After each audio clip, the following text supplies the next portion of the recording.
Hello everyone, so welcome again to my YouTube channel. So पिछली video में हमने discuss करा था आपका global warming and climate change and today will discuss about ozone depletion, that's our unit number 6।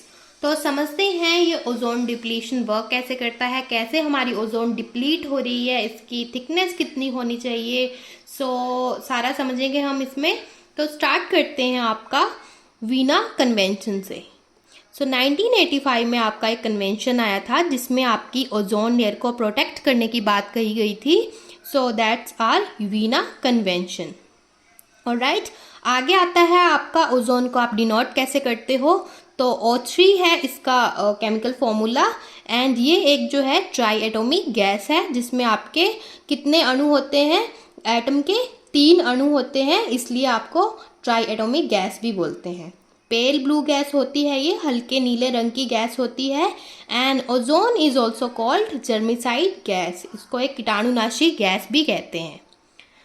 आगे समझेंगे हम ozone के टाइप कितने होते हैं, प्रकार कितने होते हैं। तो पहले आता है आपका stratospheric ozone and second is tropospheric ozone.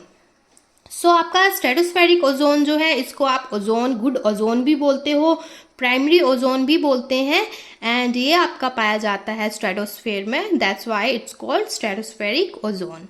ये आपकी जो ओजोन है ये आपको पराबैंगनी किरणों से प्रोटेक्ट करती है, जो आपकी यूवी रेज हैं उससे आपको प्रोटेक्ट करती है एंड एनवायरमेंट में इसकी परसेंटेज है 90%। ठीक है जी। आगे आता है आपका बैड ओजोन। ये आपका सेकेंडरी ओजोन भी कहलाता है एंड 10% इसकी क्वांटिटी है आपकी एनवायरमेंट में एंड ये आपकी पाई जाती है ट्रोपोस्फेयर में और ये आपका कॉज करती है कैंसर, मोतियाबिंद, cataract and other skin problems. ये आपकी जनरेट होती है, जैसे लेजर्स होगी, व्हीकल्स होंगे, आपके आसपास ही पाई जाती है ये। It's also called bad ozone, ये डेंजरस होती है। ठीक है जी। आगे समझते हैं thickness of ozone layer measured in Dobson unit. ये मोस्ट इंपॉर्टेंट है। जो आपकी थिकनेस है, मोटाई है ओजोन लेयर की, उसको आप मापते हैं डॉप्सन यूनिट में। And average thickness of ozone layer is 3 mm। इतनी 3 mm होनी चाहिए आपकी एवरेज थिकनेस। तो समझते हैं आपका जो 1 मिलीमीटर होता है वो आपका होता है 100 डॉप्सन यूनिट के बराबर। ऑटोमेटिकली आपका जो है 3 mm हुआ 300 डॉप्सन यूनिट के बराबर। ठीक है जी। आई होप आपको इतना समझ आ गया होगा, बहुत आसान है ये। एंड आगे समझते हैं when the thickness of ozone layer decreases up to 200 Dobson unit और below it then is called ozone depletion. ये कह रहा है कि जब आपकी थिकनेस, जो ओजोन लेयर की थिकनेस है वो 200 डॉप्सन या इससे कम हो जाए तो आपकी ओजोन क्या होती है, डिप्लीट हो जाती है। इसकी मिनिमम 300 डॉप्सन यूनिट होनी चाहिए। ऑलराइट, जो आपका पहला था ओजोन होल वो देखा गया था आपका अंटार्कटिका में 1985 में। सेकंड होल देखा गया था आपका तिब्बत में, ये आपका देखा गया था 2006 में। एंड थर्ड इज आर्कटिक में देखा गया था, वो आपका देखा गया था 2011 में। आगे है आपका नोट करके लिखेंगे that chlorofluorocarbon are the main reason of ozone depletion. जो आपकी ओजोन डिप्लीट हो रही है इसका जो मेन रीजन है वो है आपका क्लोरोफ्लोरोकार्बन, CFC। ये एक आपकी बहुत ही हार्मफुल गैस है एंड ये मैन मेड है। इसके बारे में हमने बहुत डिटेल में पिछली वीडियोस में भी डिस्कस करा था, अगर आपको याद होगा।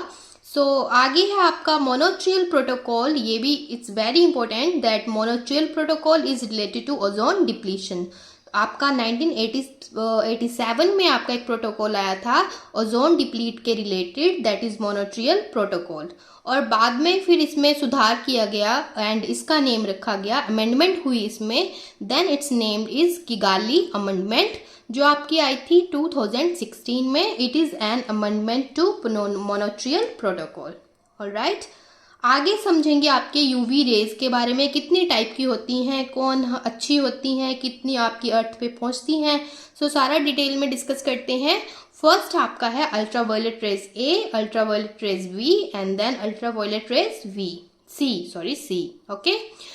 आपकी जो ये UVA है इसकी वेवलेंथ होती है आपकी 320 से लेके 400 नैनोमीटर तक और ये आपकी जो है अर्थ पे जो आती है आपकी 95% आपकी अर्थ पे आती है, बट ये आपको हार्म नहीं करती हैं, आपकी स्किन में पेनिट्रेट नहीं करती हैं। So it's a good ultraviolet rays. ठीक है, आगे आपका आता है UVB। सो इसकी वेवलेंथ होती है 240 से लेके 320 नैनोमीटर तक, और ये जो आपकी बहुत कम है जो आपकी अर्थ पर आती हैं, और ये आपकी जो अल्ट्रावायलेट रेज बी हैं ये आपकी हेल्प करती हैं विटामिन डी को बनाने में, फॉर्म करने में।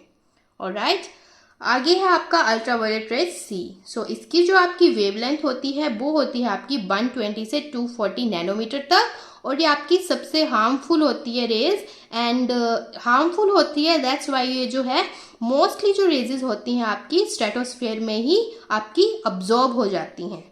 ठीक है जी, इसलिए हमें ये प्रोटेक्ट करती है परावैंगनी किरणों से, UVC। ओके, आगे है आपका ozone molecule is very rare which exist only 1 among 10 million of molecule of the air. So ये लाइन बहुत डीप है, इसका मतलब है जो आपके हवा के मॉलिक्यूल होते हैं, अणु होते हैं, जो आपके हवा के मॉलिक्यूल हैं 10 मिलियन, उसमें से सिर्फ एक कोई मॉलिक्यूल होगा जो आपका ओजोन का होगा हवा में। ठीक है जी, सो आई होप आपको सारा ये ओजोन के बारे में समझ आ गया होगा। मैंने बहुत सिंपल लैंग्वेज में समझाया है सब सारा। तब तक के लिए कीप वॉचिंग माई वीडियोज।